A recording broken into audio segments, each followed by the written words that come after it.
మీరు ఇష్టపడి పైకొచ్చారా? కష్టపడి పైకొచ్చారా? First of all the word కష్టపడటం అనే వర్డ్లోనే ఒక నెగిటివిజం ఉందని నా ఫీలింగ్. అది పేరెంట్స్కి తెలీదు, టీచర్స్కి తెలీదు, మన పెద్దలు ఎవరు దాన్ని అర్థం చేసుకోరు. ఇప్పుడు నాకు ఫస్ట్ గుర్తుంది, పొద్దున్న 5 గంటలు లేచి కష్టపడి చదివితే నీకు మంచి మార్కులు వస్తాయి అని నా తాతయ్య, మా నాన్నగారు, మా మదర్ చెప్పేవారు. నువ్వే కష్టపడి అని చెప్తే already you're putting a negative elements in the child's mind. ఎందుకంటే వర్క్ అనేది నా డెఫినేషన్ ఏంటంటే it's something you have to do, చెయ్యాలి కనుక చేస్తున్నావు. యూ వాంట్ టు డూ అంటే అప్పుడు అది ఇష్టం అవుతుంది. ఇందాక మీరు చెప్పింది కరెక్ట్. కష్టపడాలో డిఫరెన్స్ ఏంటంటే ఇష్టపడ అనేది వాంటింగ్ టు డూ, కష్టపడ అనేది హ్యావింగ్ టు డూ.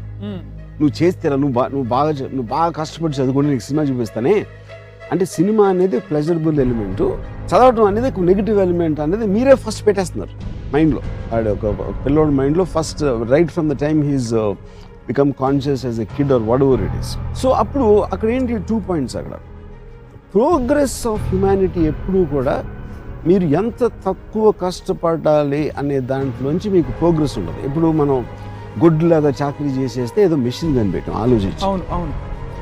ఆ మెషిన్ కష్టపడే వాళ్ళందరినీ వాళ్ళకి ఫ్రీ చేసేసి వాళ్ళ పని అంతా అది చేసేస్తుంది. సో అది మీరు ఆ డిగ్రీ అనేది తక్కువ మొత్తం కష్టం అంతా మెషిన్స్ అలాంటి దానికి మనం అప్పగించి రోజు వచ్చినప్పుడు the world will really be the most advance place in every which way. కష్టపడటం అని చేయకూడదు ఎవడో. ఇప్పుడు ఇంకో ఎగ్జాంపుల్ ఇస్తానంటే, ఇప్పుడు కష్టపడకుండా ఏంటి మీరు చేస్తున్నారు, ఒక డెసిషన్. నాకు ఈ మధ్యన నాకు తెలిసిన ఒక హీరో ఒక సినిమా చేసాడు, అది ఆడలేదు సినిమా. అని నాకు ఒక మెసేజ్ ఏం పెట్టాడంటే, ఈ సినిమా ఫెయిల్ అవ్వటం I won't let it put me down, I will work more harder for the next film అని పెట్టాడు. తను ఏదో ఒక ఎమోషన్ ఫీల్ అయ్యి ఇంకా హార్డ్ వర్క్ చేస్తాను నెక్స్ట్ సినిమాకి, దీనివల్ల నేను డిప్రెషన్ పోయినా.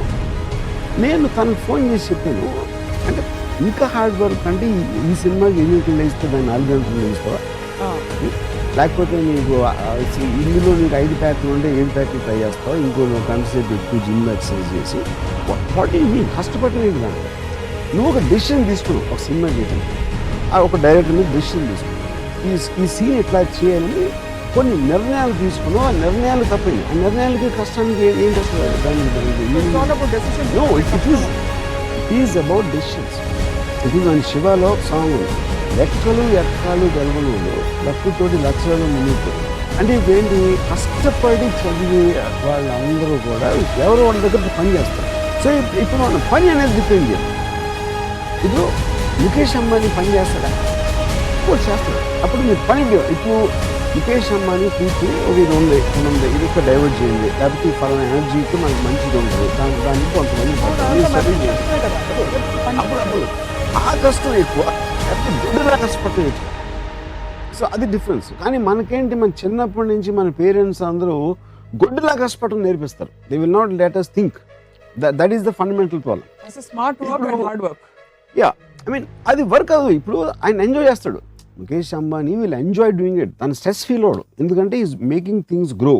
ఆయన డెసిషన్ తోటి ఇది చేయాలా అది చేయకూడదు అని ఒక ఆలోచించడంలో ఒక ప్లెజరబుల్ ఆస్పెక్ట్ తీసుకుని ఆ డెసిషన్ తోటి ఈజ్ మేకింగ్ థింగ్స్ మూవ్. అప్పుడు రకరకాల వర్కర్స్ మషిన్స్ దగ్గర పని చేస్తారు, లేకపోతే డ్రాయింగ్లు గీస్తారు, ఇది చేస్తారు అది చేస్తారు. ముఖేష్ అంబానీ మైండ్ లోంచి వచ్చిన విజన్ లోంచి వర్క్ ఫోర్స్ అనేది స్టార్ట్ అవుతుంది. మీకు ముఖేష్ అంబానీ ఇప్పుడు పైన కనిపిస్తున్నారు స్క్రీన్ మీద, కానీ కింద చాలా మంది కష్టపడకపోతే ముఖేష్ అంబానీ డ్రీమ్ రియలైజ్ అవుతుందంటారా? నేను కష్టపడకూడదు అంటలేదు.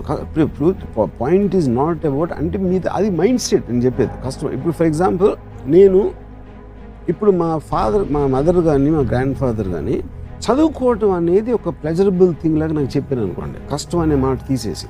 అంటే ఉదాహరణకి చెప్పండి. ఎంజాయింగ్ మీరు వర్క్ ఎంజాయ్ చేసినప్పుడు అది హార్డ్ వర్క్. మన ఇక్కడ ఏంటి మనం మాట్లాడుతుంది హార్డ్ వర్క్ అనేది డెఫినేషన్లోనే ఒక నెగిటివ్ ఎలిమెంట్. అబ్బా నేను చెమటలు కార్చిపోయి ఇలా చేసి ఎలాగైనా చేయలేని సాధించాలి అని అష్ట కష్టాలు పడి ఒక నొప్పిని ఓర్చుకుని ఒక దానికి చేరాలి అనే దాంట్లోంచి హార్డ్ వర్క్ అనే పదం అక్కడి నుంచి వచ్చింది. హార్డ్ వర్క్ అనే టర్మినాలజీ మార్చాలంటారు. That is the problem. నాకు మీరనుకోండి, మీరే మీ అమ్మ నాన్న అనుకోండి, నాకు ఎలా చెప్తారు నేను చదువుకోవాలనుకోండి, ఇంజనీరింగ్ కాలేజ్ చేరాను, ఇప్పుడు తీస్తే భలే ఉంటుంది. నువ్వు చదువుకుంటే నీకు ఎన్నో తెలిసిపోతాయి. ఆ తెలిసిపోయిన వాటిలోంచి నువ్వు వేరే వాళ్ళకి చెప్పవచ్చు, అందరూ నిన్ను బాగా చూస్తారు, నువ్వు అందరికన్నా ఎక్కువ నువ్వే అక్కడ ఎలివేట్ ఎలివేట్ అవుతావు, ఇలా చెప్పాలి వాళ్ళకి. అంటే అదొక ప్రొవోకింగ్, ఒక ఏమంటుంది దాన్ని ఇన్స్పైరింగ్ కైండ్ వే. అంతేగాని నువ్వు 2 గంటలు చదువుకేమ్మా, నువ్వు 2 గంటలు చదివితే నీకు చాక్లెట్ ఇస్తాను, రేపు రాత్రి సినిమాకి తీసుకెళ్తాను. పొద్దునే లేచి 3 గంటలు చదువుకున్నారు, ఇలాంటివన్నీ అది ఇవన్నీ కూడా చెప్తారు. కానీ థామస్ ఆల్వా ఎడిసన్ 3 గంటలకి ఇప్పుడు దీనికి కనెక్టింగ్ పాయింట్ ఏంటి మనకి ఇక్కడ?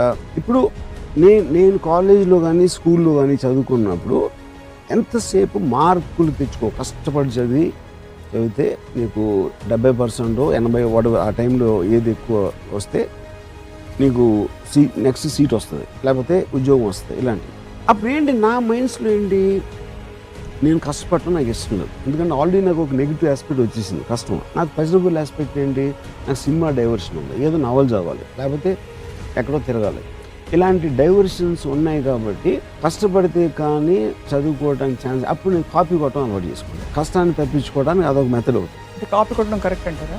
కాదు, నేను అది వాళ్ళే ఇస్తున్నారంటున్నా, వాళ్ళే ఆ పరిస్థితి మీకు కల్పిస్తున్నారు.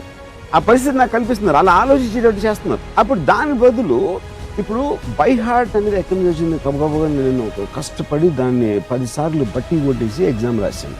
బట్టి కొట్టడం అంటే ఏంటి, మీకు అర్థం చేసుకోవట్లేదని, you're trying to memorise aspect. ఎప్పుడైతే మీరు ఇచ్చిన చదువుని అర్థం చేసుకున్నప్పుడు బట్టి కొట్టాల్సిన అవసరం లేదు.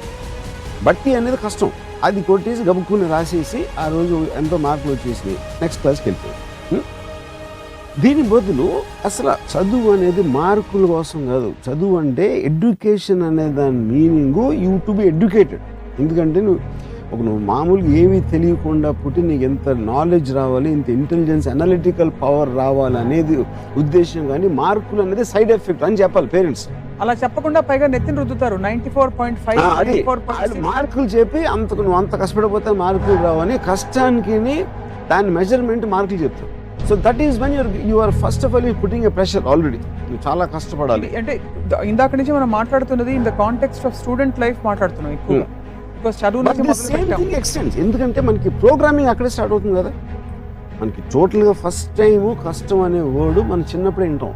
చిన్నప్పుడు ఎలాగో మనకి పని చెప్పారు కాబట్టి చదువుకోవడం అనేది దాంట్లోనే కష్టం అనే వర్డ్ వస్తుంది. ఫస్ట్ టైం మన ఒపీనియన్స్ ఫామ్ అయ్యే వయసులో వచ్చేది చదువుకి రిలేటెడ్ కష్టం.